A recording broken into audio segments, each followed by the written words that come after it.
Wouldn't it be great if you knew exactly where to look to make more money? Wouldn't it be really cool if somebody kind of gave you the keys to the kingdom and said, where can I exert more leverage to have a bigger impact on the job and on the bottom line? Well, that's exactly where we're going right now. We're going to give you the nuts and bolts. We're going to talk about the 8 drivers of construction productivity. Now, the best contractors always have the right stuff, right? The right labor, materials, tools, and equipment on site when they need them. Well, how do you get that? Well, short interval schedules is where it comes from. And we're not going to talk about how to do a short interval schedule right now, but I will tell you that it's the key at that frontline level on how to make sure we have the right stuff, the right labor, materials, equipment, etc. on site. Right? So anything you can do to increase the quality of your short interval scheduling is worth it. Now, as I say that, and for those of you who already do these things, whether they're 2-week or 3-week look aheads, you're going, Wally, don't even go there. These things are not worth the paper they're written on. They're just going to change. Yeah, I know. No plan survives contact with the enemy. Get over it. The power is not in the plan, that black and white stuff. The power is in the planning. Every football team starts with a game plan and then they make corrections. Every battle starts with a plan and then they make corrections. You know, Omaha Beach did not go the way they thought it was going to go back in June 6th of 1944. They made corrections, but they had thought through it. So, yeah, your short interval schedule is going to change. Now, the better job you do, the less likely it is to change, but when it does change, the more able you are to absorb those blows, to absorb those changes, because you have thought through plan A and B, and you've actually thought through plan C, D, and E as well, so that when you're out there on the job next week and something goes wrong, you're unable to complete what you were going to complete, you're able to quickly adjust. Now look, I know you can adjust on the fly. The quick question is, how quickly can you adjust on the fly? And if you watch the module we did on the profit and loss statement, the P&L, and how we make money, that whole concept of 6 in 60 is something you got to be aware of, because that clock is ticking. Like I said, the short interval schedule is the tool you have to make life better. Now, when we look at a job, a construction job, and there's 3 ways we measure time. There's primary time, time spent moving dirt, right? Time spent digging, laying pipe, etc. That's like doing the work. Then there's secondary time, time spent planning, and generally time spent staging material or equipment the first time. What do I mean by that? Well, we stage material and then we install the material. If you stage material and then move it, and then move it again, and move it again because you didn't have a good laydown plan, you're not getting paid to move it. The estimators didn't bid to move it that 2nd, 3rd, 4th, 5th time. So when you're moving it that 3rd, 4th, 5th time, we're in a very bad place called recoverable lost time. It's lost time.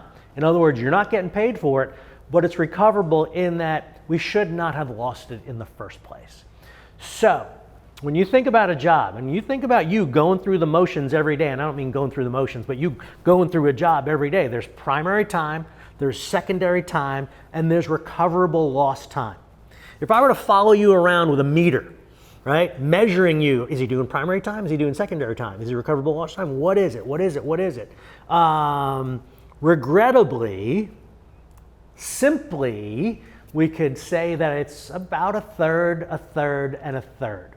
If I were to go out to the average job, not your job, just the average job, and kind of go around with a meter, incredibly, only about a third of a day, maybe 40% of a day is primary time.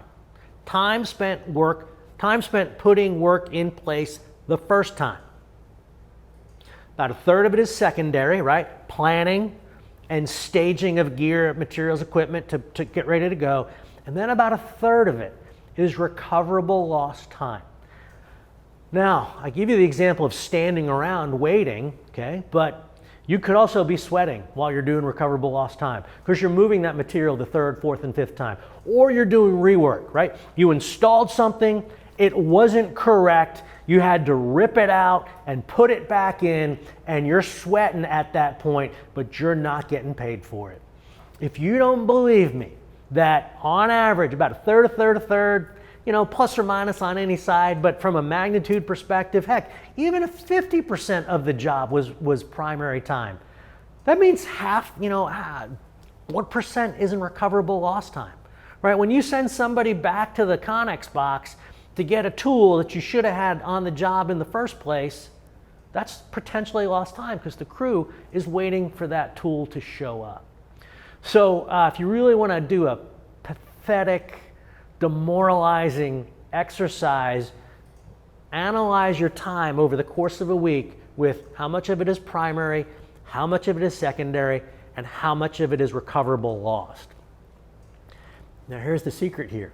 The more time you spend in secondary, the more time you'll be able to spend in primary, right? Better job planning, better job thinking through how we're going to do the work, how we're going to do layout, reduces that recoverable lost time number and increases the primary time number. So remember, we're trying to find that 6 and 60, man, this just solves itself when you make that recoverable lost time number go down.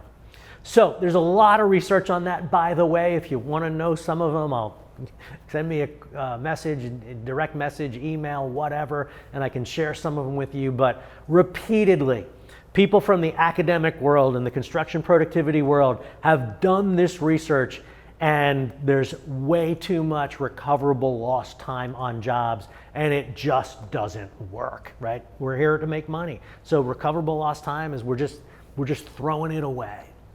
So 8 drivers of construction productivity. Rather than look at this entire short interval schedule concept, let's just look at these 8 drivers. And as we look at them and as we talk about them, you're going to go, oh, I get it, right? These are points of leverage for you, right? These are points where you can, exert force on the job in a positive or a negative way. Now, some of these are directly in your control. Some of you need a little bit of help with. But if you have anything to do with construction operations, this is a little bit of a checklist for you to go through as you're thinking through, how do I drive productivity? Well, obviously, the first one is labor, right? I need the right people. And what do I mean by right? Well, first they need to be here. They need to be trained. They need to have the right morale and motivation to show up and do this nasty thing called dirt in a productive and efficient way.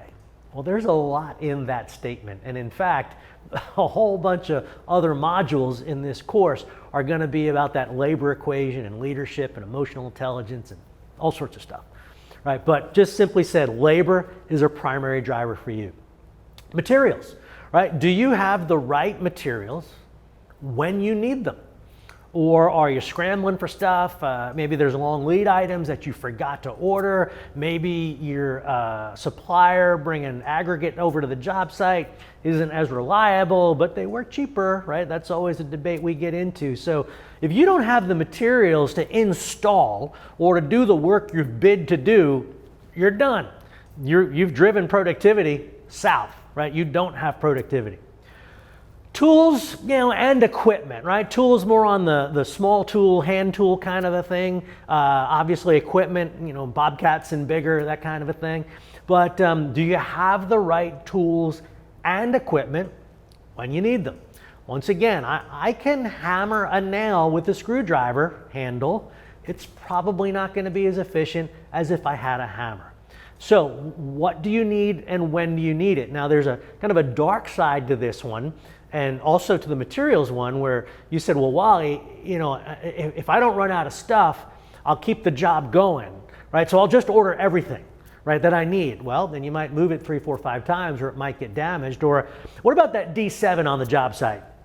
You know you're going to need that D7 at some point. We're talking about the right equipment at the right time. Because if I'm hoarding the D7 and that job site over there needs a D7, but I'm saying I need it and they don't get their D7, well, either now they're delayed or they're going to go rent one. And I guarantee you, renting it is a lot more expensive than hauling ours over there for a day, letting them use it for a day or a week, and then getting it back, usually. Right, so the right tools and equipment, and there's a whole planning and coordination aspect that goes with that. Now, these next couple you don't necessarily think about as much, but do you have the right information to do what you need to do? It's fascinating that with all these communication tools we have, whether it's the hardware of an iPhone or the connectivity of the software and apps that we have, that communication sucks so bad. Look, I know 50% of the calls coming in on your phone are spam, and the other ones are, from somebody you don't want to talk to anyway. But this information, we have the opportunity to access information in more ways than we ever have. But for some reason, information doesn't flow at the rate and to the extent that it might. Now that goes all the way down the project. We have, the estimating, work acquisition folks, and there's a handoff, right, from estimating to office operations. That whole handoff, right, is an opportunity, and a chance to fumble. Then we go from office operations to field operations, right, and then again that handoff of information. And this is just the beginning of the project. We're not even talking day to day, and day to day is where it really begins to happen because things are changing on a regular basis. And then the daily kind of weekly handoff from what I call job supervision to job labor. So information is actually one of those force multipliers. If we have the right information when we need it, we're able to be more efficient, of course, assuming I had those other ones in front of them. Access. Pretty obvious when I say it, but if you can't get access to the area where you thought you were going to be working, you're done. Now, that's where a plan B would probably come into play if you could. So we regularly run into these situations. Maybe weather caused the soils to be too wet in an area and we couldn't get to it. Maybe the subcontractor who was supposed to be out of the way didn't get out of the way, although they swore they were going to get out of the way, and we can't get in and do our thing. Maybe the permitting, whatever, but you can't do the work if you don't have access to the work. Which gets into this next one of coordination, that often we're not out there by ourselves. We're out there with other entities, whether that is another contractor, whether it's an owner's rep, whether it's inspectors from the municipality or the government or whatever. There's a lot of moving parts on many job sites. It's rare that we get out there and it's just like green field and we get to start moving dirt. And that's nice when there's nobody in our way. But eventually somebody's going to want to get out there as well. The surveyor to do layout for the concrete pad or whatever the case may be. So this coordination one is, again, one that may not be in your daily habit pattern and daily job responsibility, but something you absolutely have to be aware of and something you need to be talking about internally. So field and office talking and saying, hey, has that been taken care of? It freaks me out. It kind of annoys me actually when I'm talking to a superintendent and he says, yeah, well, we're waiting for that information from the office. Well, did you call him? Yeah, I called him and he didn't get back to me. Then call him again. Are you a witness or a victim or a manager, right? So maybe project the office folks are busy too, right? So if they forget to get back to you because their world's blowing up, so to speak, call them. Oh my God, I'm sorry, I forgot to get that. Or, oh my God, here it is. Help each other be successful with this information and coordination conversation. And then finally, and not finally, but the eighth driver here is safety. Simple. If we have an accident on the job, if you have an accident on the job shuts down. And when the job shuts down, all these other ones, no matter how good a job we did, labor stops, tools stop, high dollar equipment stops. And when there's nothing happening on a job, nobody's making money. And when there are sirens in the background because of a mishap on the job, yeah, we got to take care of that. Absolutely. But safety, absolutely one of the drivers of productivity. So there you have it. Sit back for a minute and think about this. And I said, hey, wouldn't it be great if you had kind of the keys to the kingdom? There they are, 8 drivers of construction productivity. Normally we kind of look through 2 or 3 of those lenses pretty specifically and kind of forget about a couple of the other ones and kind of, that's somebody else's responsibility. But when you focus and spend your time on using these levers, these 8 drivers of construction productivity, life gets better. Give it a try.